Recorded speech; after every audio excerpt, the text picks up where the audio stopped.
And joining us on the broadcast, we've got Yusuf Jalali, who's a journalist from Tehran, who's joining us live at the moment.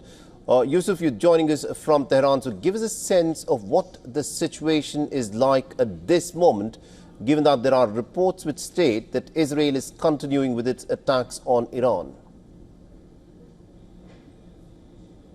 Well, of course, Mohammed, as we speak, Iran is preparing for another wave of ballistic missiles. Of course, we do know that already the country launched around 150 ballistic missiles, some of them being hypersonic, which means that those missiles travel with the speed of sound. And those missiles were launched from several locations from inside the Islamic Republic of Iran and targeted some key facilities and installations like nuclear and military installations inside Israel. Of course, Israel for now is strictly censoring the release of any footage or images from the sites of the impact. But based on information we have from the Iranian officials, a significant number of those missiles have been able to infiltrate the Iron Dome and, of course, the Arrow air defense systems and hit their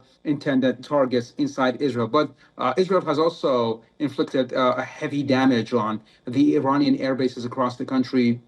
For the past couple of hours, Israel has unleashed a wave of air campaigns targeting different air bases across the country, including in the cities of Lorestan, Khorramabad, and Shiraz. And those cities are located in south and the western borders of Iran. And Israel seems to know very well from which locations Iran is launching those missiles. And recently we have been seeing footages from an impact of an Israeli fighter jet targeting some missile launchers inside Iran. Of course, many analysts here in Iran say that the majority of the places hit by Israeli fighter jets seem to be decoys created by Iran to deceive the Israeli fighter jets. And they argue that there have not been consecutive, or there have not been some successive explosions following the explosion caused by the bombs that were released towards those locations. So it seems for now the situation is fluid, and we cannot really rely on some analyses. But what do we know for now, for sure, is that the gravity of the Israeli attack on Iran has been significant, because Israel has been long trying to target some key officials in Iran, including the nuclear scientists, and it has been able to target and take out 9 high-profile nuclear scientists and, of course, 20 top military figures in the Islamic Republic. Indeed. Now, Yusuf, I wonder if you can give us more information on this, because tracking some of the information that is coming out of Iran, for instance, Tasnim news agency, which is an Iranian news agency, it says that yet another Israeli F-35 fighter jet has been shot down, which takes the total number of F-35 fighter jets which Iran claims to have shot down to 3. At this moment, we've not seen any proof of any wreckage of the F-35s that Iran claims to have shot down.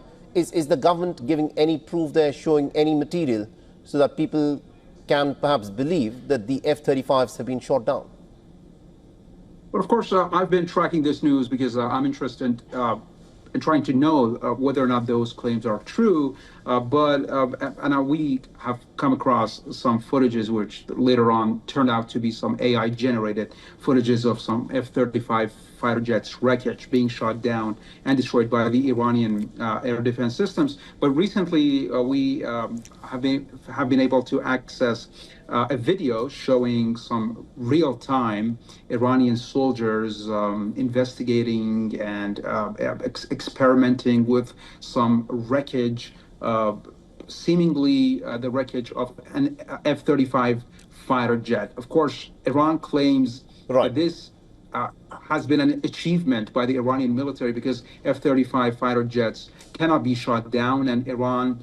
I mean, they haven't been shot down yet ever in the world. So if Iran says that it has shot down an F-35, then this would be the first time ever anywhere in warfare, in combat, that anyone would have claimed to have shot down the F-35, the most elite fighter jet that the Americans have, that the Israelis, of course, have in their arsenal. The Israelis get the fighter jet from the Americans, of course. The question that I also want to ask you is this. Now, at this moment, Israel claims that it has got complete control in terms of aerial superiority, because it staged its attack of a rising line with about 200 fighter jets, and since then it says that it has managed to take out all air defense systems of the Iranians in a certain specific area. So give us a sense of what's unfolding at this moment as the Israelis claim that they are continuing with their air attacks for a third straight evening today. Well, of course, I heard the same thing from Israeli sources claiming that for now, from the western borders of Iran, all the way to the capital Tehran, which is a distance of about 1,000 kilometers, they've achieved what they call aerial maneuverability, something like that. I'm not sure if that's the right term, but they've been able to clear most of the Iranian defense systems, or destroy most of the Iranian air defense systems. But of course, that's not the case, because the Iranian military still claims that its air defense systems, including the vowed 737, which is a copy of the Russian S-400 missile defense systems, they're still located on the western borders of Iran, including in the city of Tabriz, which of course was targeted several times by Israel. So those missile systems, which turn out to be highly capable, because Iran claims that vowed 737 has been able to shoot down that prospective F-35 fighter jet. Right. Now, my final question to you, Yusuf, is this. At this moment, looking at how things have escalated so dramatically, with the Israelis insisting that they are continuing with their attacks on Iran for the third straight night, are we expecting an Iranian reprisal tonight as well, after what we witnessed yesterday night? Of course, as I mentioned earlier, Iran has already been preparing for another wave of ballistic missile strike against Israel. So we're definitely expecting more to come from Iran, as Iran says and has said before that it has a lot of surprises for Israel and, of course, for the United States. So what is on the table for now, different officials, commanders within the Iranian military sphere have been talking about closing the Strait of Hormuz, which is very significant.